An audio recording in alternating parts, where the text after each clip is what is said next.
Tommy Kohala. Banquer. Linda Anthony. Julie Myrie. Curtis Beck. Michelle. Will Rolston. Randy Howard. Christopher. Dave Parsons. Nancy Cole. Carrie Marks. Okay, thank you. Quick review of the agenda today. We're going to cover any updates that Will might have as usual, especially those perhaps pertaining to the evolution of the energy sustainability plan, where that process is moving next. And then we're going to get into some of the old business, including some of our earlier discussions regarding how county government addresses its energy expenditures and what plans we might recommend or suggest or review to encourage them to spend money on energy improvements. We'll go back to Chris and Dave regarding the draft that was presented of the energy sustainability plan at the last meeting and review any potential updates. I don't know that there are any, but we're going to at least look at what was done since the last meeting or what the plans might be for moving that forward from this point on. And then we're going to offer up the Commission's formal recommendations that will be on the record regarding the energy sustainability plan and any suggestions for improvement or modifications that we might have. New business, we will try to address what our next steps are regarding this document, and if time allows, we'll move into some of the energy forum planning activities that we have been deferring from previous meetings. So with that said, let's move forward into our meeting, and we'll start with any statements from the public. Does anyone from the public who is here would like to make a statement of any form? No, I'm good, thank you. Okay. Thank Just you. here to watch. Even if I could just quickly say, Michelle is intern with us for our energy department. She already finished, but she wanted to come out to one of our meetings, so she's here today just to watch, listen. Okay, very good. Be inspired. Yeah, okay, right, that's the word, inspired. And she's like in high school, she's going to be a senior this year. Very good. Welcome, Michelle. Thank you for coming, and we appreciate the work you're doing to support our commission today. The next item on the agenda is an update from Will, and obviously we're interested in any program activity updates, but to the extent you can elaborate on what the next steps might be with regard to the development of the plan, that would be helpful as well. Certainly. With regards to updates, basically we've got the, I think last time we asked for the configuration of the battery project at Willis Boyd Civic Center. So it is post the PV inverters, so it does take AC to charge from about 10 to 2. It's a 250 kilowatt hour machine, so it's charging about 4 hours out of the day. And it discharges into the building from about 6 to whatever. Usually it's 9 on a work day, but much longer on the weekends. So we're actually running our 480 volt post converters into the battery to charge it, and then discharges the 240 into the building. So there's probably a conversion inefficiency. I'm assuming it's going to be about 20% going AC, DC, and then DC, AC again. And of course the future is, direct DC.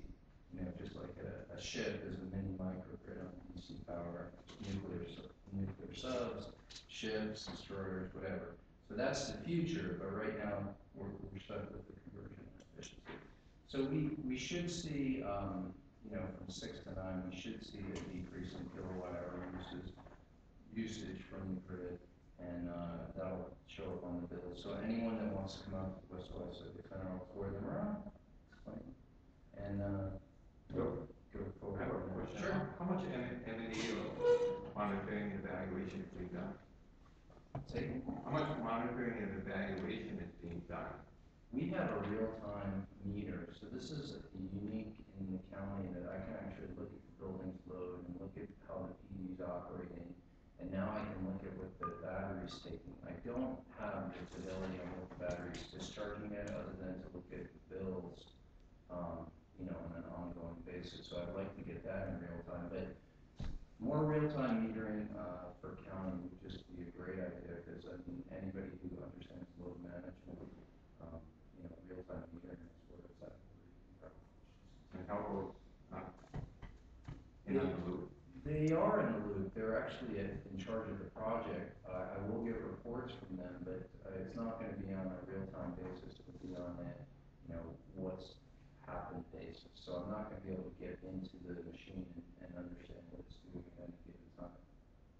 So, but I'd like to drive real-time metering to all our large facility use so that we can, you know, see what we're doing and kind of take those peaks out, or you know, shore up those inefficiencies. I think real-time metering is a really good step for large entities.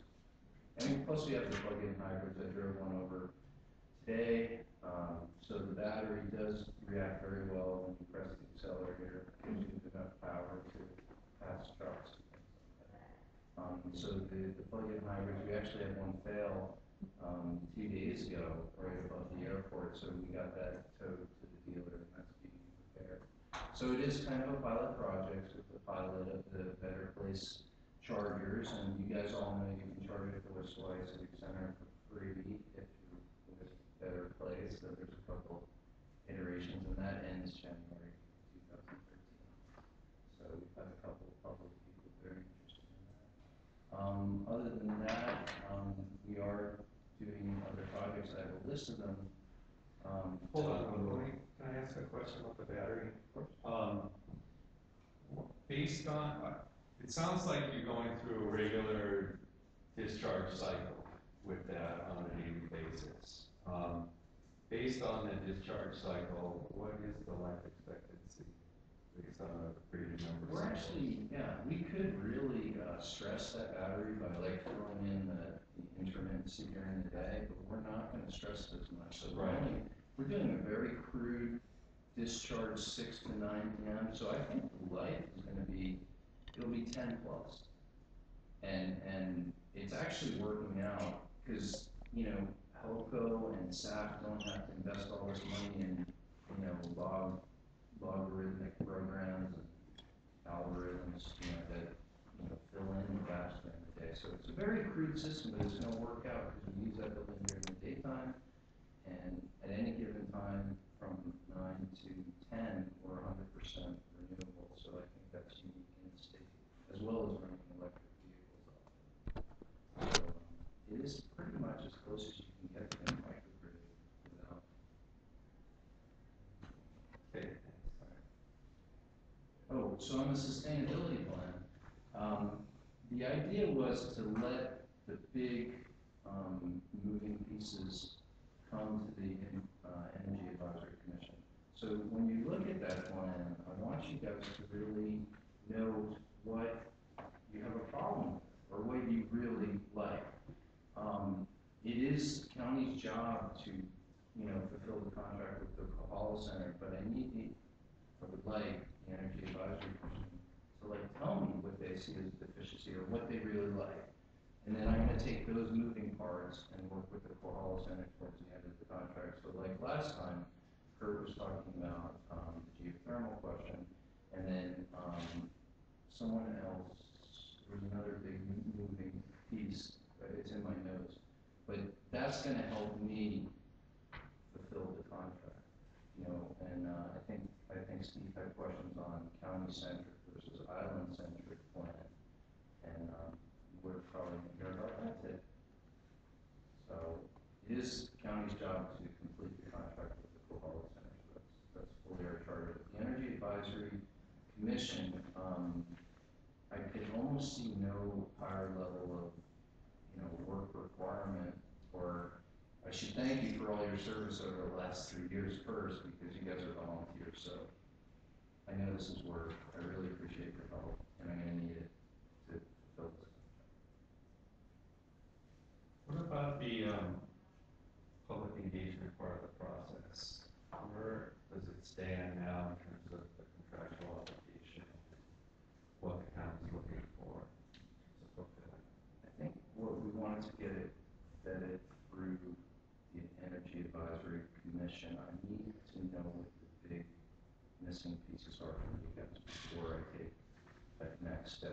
becoming, my schedule is becoming more public, I'm giving more talks, I have to bring this stuff up, so, and, you know, this is a time where I need kind of the support of what you guys think about it. And that's the only way I'm either gonna be able to correct or talk about it with you know, you guys reinforcing what you feel is a good one.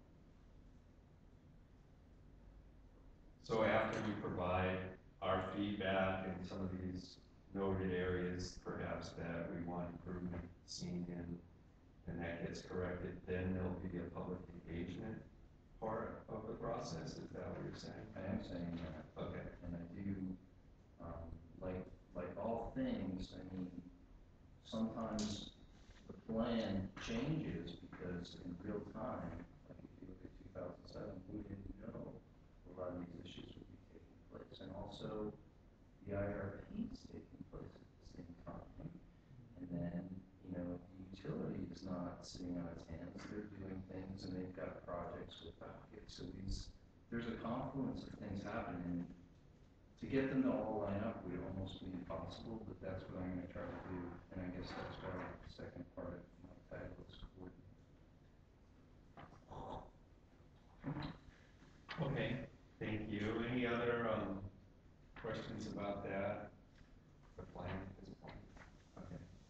How about other updates on activities and anything else? There's a lot of projects in the hopper. We haven't driven energy efficiency as much as I'd like. We have done 1,000 LED. We have purchased 1,000 LED lights and we're about to put that up. That's projected at $1 million a year in savings. Again, if you guys would like to invite Ron to deal with who lives in Honoka'a to talk about that, this is kind of an amazing project. We've basically rewritten a lot of the stuff that goes between astronomy, dark skies, and what you're allowed to do with light. I think it's like whatever the starlight gives you as far as illumination, you have to be half of that. You know, these are very interesting things that our traffic chief is working on, and Maui County is watching very closely. And I think we're going to leave the state in this. It doesn't seem like a big deal to change out low pressure sodium LED, but it is. This is very related to that, we kind of ran into a similar issue where we put skylights recently in one of the warehouses. At night, the fluorescent lights that are shining back through the sky. So then we have a question, are we in compliance with the ordinance or not? So there's often a complication whenever you're trying to move from one very quickly. Yeah, it's a really, it would be an interesting story. So I encourage Chairman Burns when we get through some of the bigger stuff in the energy plan that we should talk about some energy efficiency stuff that the county could do or should do or is.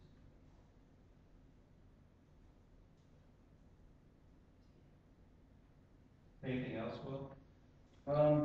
We are gonna keep on the electric vehicle track, but besides that, we are getting our first hydrogen bus. Probably it's going to be a Hele On size bus, first quarter 2013.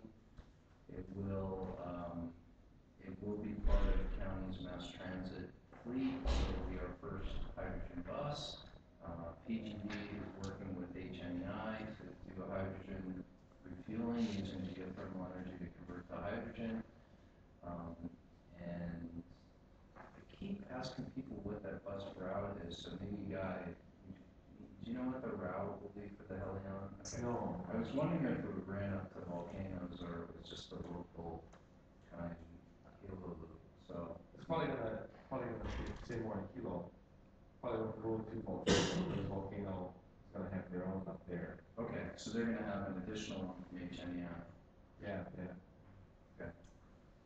So I did get a glimpse of those buses that are being converted at HCAT. yeah, HCAT's converting all the buses, so a lot of the money's being driven to HCAT and they're converting buses. So county would like to stay on that track as well as electric vehicles. Like the Kohala Center conveyed in their plan, transportation is a very big issue, maybe overwhelmingly bigger than most people think. And this island ways to possibly, even though a lot of the DOE money doesn't end up here, we would like to. But the results are shown here.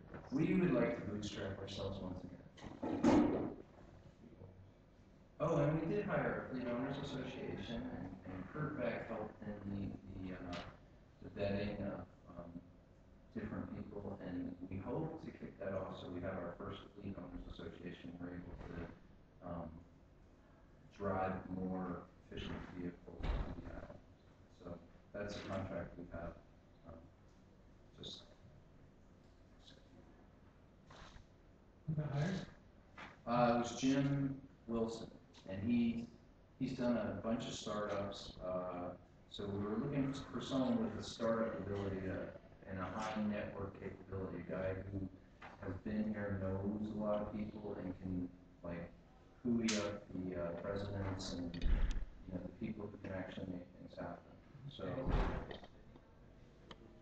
I appreciate that, and we're going to meet this Friday. So if you're over there, on the West Florida Civic Center, I believe it's 10 to 11.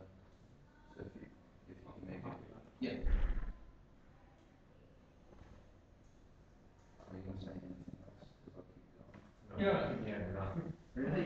Well, we're interested and it's relevant and important.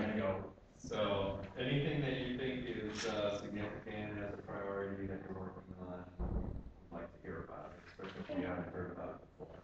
No, I really think the Energy Advisory Commission, hopefully, we're just going to step into a more integrated role, especially with the planning department center. And so again, I appreciate the prior 2 years, but we're really going to do a lot. Anyone wants to leave? No, I'm just saying, this is going to be some nitty-gritty energy work, and I appreciate your help. Okay, thank you, Will. Moving into the next agenda area, which is old business. The first item on the agenda is revisiting one of the items we discussed in April, at the April meeting, which was the decision-making process for county expenditures of funds devoted to energy initiatives. And at that time, we talked about inviting some folks who were in various departments, finance department, public works, for example, and the green team, to come to the meeting to explain the use of the CIP monies, as well as helping to explain how criteria is established and plans are developed for the selection of initiatives, which to spend the money, as we understand, there's still quite a bit of the $4 million left that was originally earmarked for energy initiatives that is kind of, as I understand it, and maybe we can get further clarification, is not necessarily committed to anything yet at this point in time. And so in order to make best use of the money in a way that we feel is economical and provides a return to the county, we were hoping to engage the relevant parties at the county and understand how they go about their thinking process and perhaps steer them in a direction that makes sense if that's possible. So I want to bring that initiative back up again in terms of what we do as a commission to move that forward. And I'd just like to open it up for any open discussion among the commissioners. Do we just follow through with inviting, say, to the next meeting, some of these folks that we've identified in different departments? Is that a good time in terms of timing, Yeah, for folks? I would say that last time we tried to work with Mr. Yamamoto from DPW, the timing was bad because he had a lot of RFPs that he was trying to get out to make sure that so that June, July, I mean that May, June was a really bad time period for him. But I think now might be a lot better. So if you want to invite Mr. David Yamamoto from DPW, he probably would be essential to be told that we do invite these persons. It may take a long time to get through everybody, okay, and maybe the timing is right sometimes, but we need more information, okay, I think that's the key. We can't really, I think we'd be better service to the county as advisors if we have more information, understand the budget process, what are the priorities, how things get done. I think we can pinpoint our recommendations better. So in terms of the process, does it make sense to do this collectively and invite different departments to the same meeting, kind of focus in on this issue so they can all hear what each other says and how they may deal with things differently? Or do we want to do this one-on-one, one at a time, in separate meetings? Just throwing that out there. I think we start with it. We can focus it later. Maybe Yeah. decide committees, individual, whatever. Kind of start, everybody should hear those. So when we talk about everybody, did you have a thought on that? You wanted to? Okay, I thought when we talk about who we might invite, I know there were some names thrown out last time. We had Warren Lee from Public Works. There was somebody named Diana, I think. Tiana Sato is the second, I guess she's the deputy.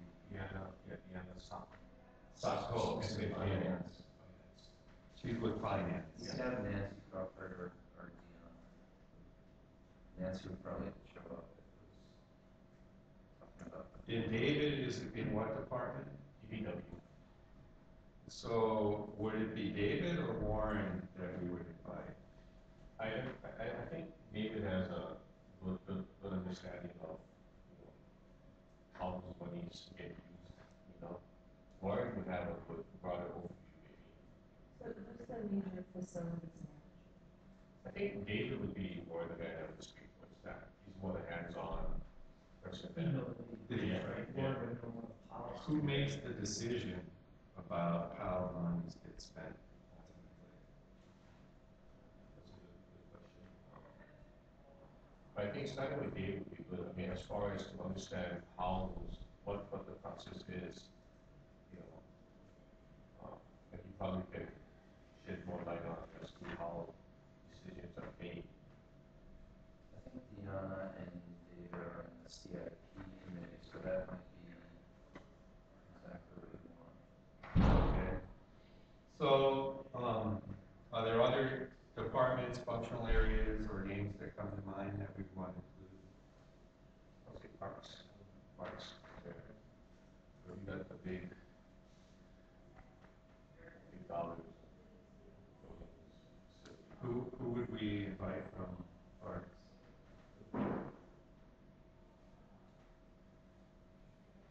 I mean, Clayton Homework as a deputy is a good person to invite.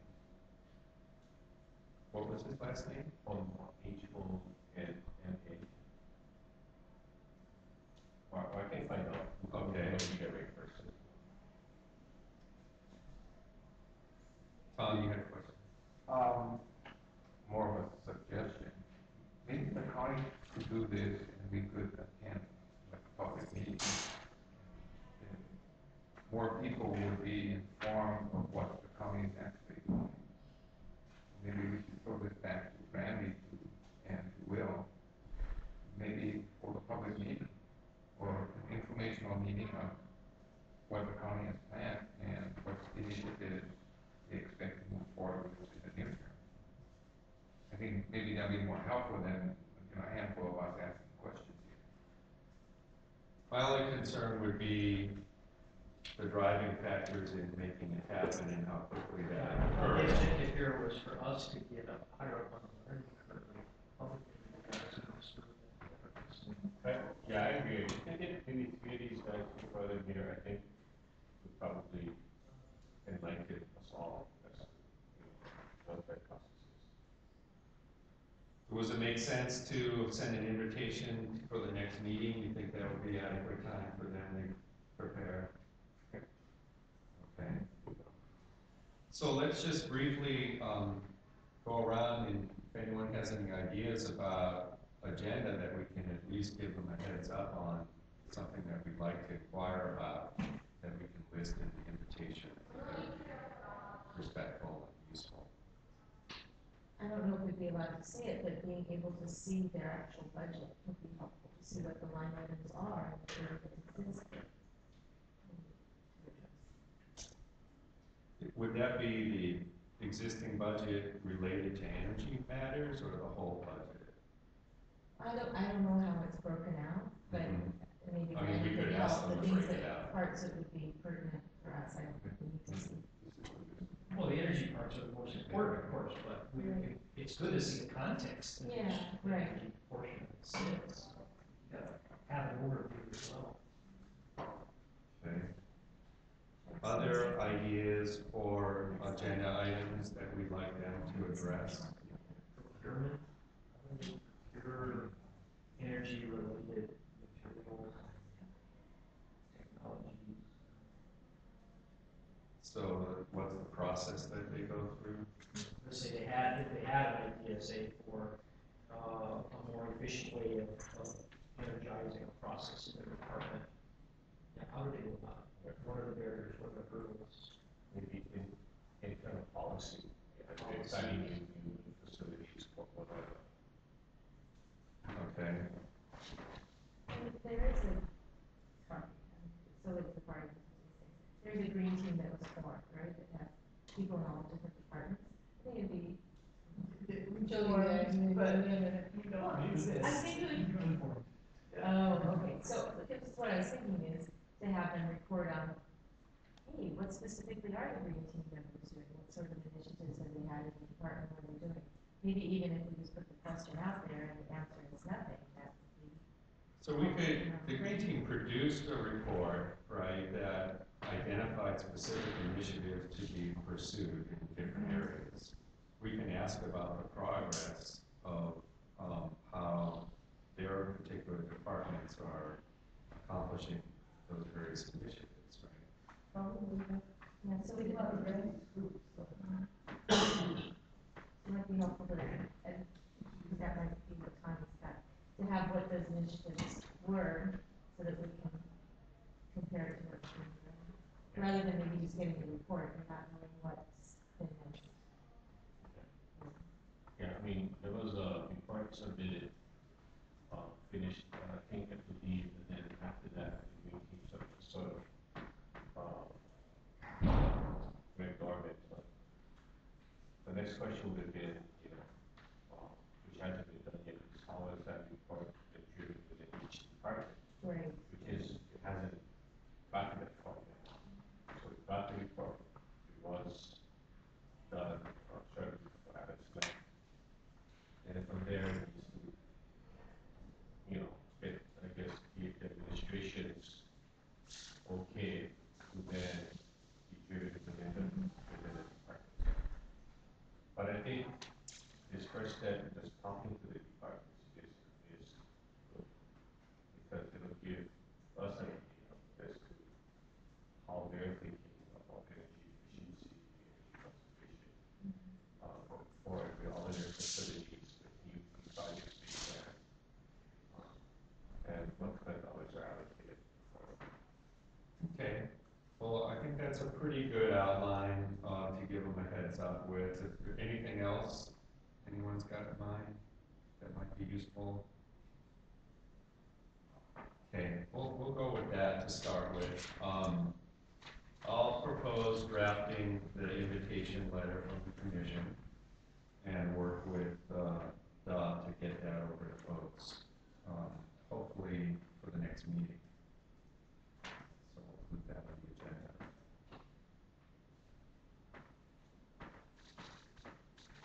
And we were provided with a green team report, because I have it on my screen. Mm-hmm. So we had a chance to look at it. The question is, where are we at with the implementation, the execution Right. of that? Do you have internet access right now? Did you? See?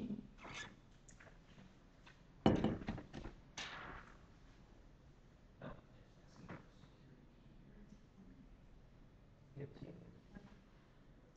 Okay, I think that pretty much covers that agenda item for now. We'll pick that up again at the next meeting, with hopefully a lot more additional insight. The next item on the agenda is any reports from Chris and Dave from the Kohala Center regarding the review process and updates that may have come about since we met last for the draft energy sustainability plan that was presented last time. And as well as any light that you might be able to shed at this point in time about the prospect for the community engagement part of the process that we had spoken about previously. So we had a chance to speak with several commission members, those that were interested in talking with us, and so we're grateful for the feedback that we've heard so far, and we're looking forward to hearing more today. And in the interim, we've been revising the draft that you've seen, so there have been some changes that have been made, incorporating some of the feedback that we've heard.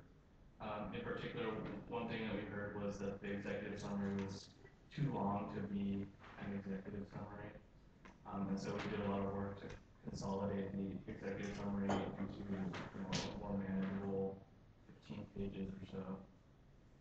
But we've been working on the longer full version of the plan as well. And I don't think there's anything else to say other than we're looking forward to hearing more from your discussion. Where does the process stand in your mind in terms of how we go about getting to a final product? I mean, I think we're at the moment waiting to hear what the county has said. We have outlined the 5-year roadmap, which we believed was the primary purpose of our work. We've been asked not to engage in any stakeholder feedback process or public process for the last few months. So we're really let me clarify a little bit too. What happened was when the concerns came from the AC, we wanted to provide time for the AC to review it first before they went through the public process. So that's why we've asked the Kohala Center to hold off on that until you folks had a chance to provide comments, had a chance to fully review it. So I do want to thank Betsy and Chris and Dave for their patience, because in reality, the contract was supposed to have ended already. Asked them to hang on while we allow for this process to take place. So hopefully today, we can really get into the nuts and bolts of your feedback, allow them the opportunity to have that addressed. And if we can get beyond this, then we'll go through the public phase following this. So I want to thank them for their patience as well in waiting as we go through this process. Okay. We need to take a quick break for Dr. Yes, I was thinking, yes. Let's do that. If everyone could just bear with us for a bit, I think it makes sense logistically to let Doc get set up.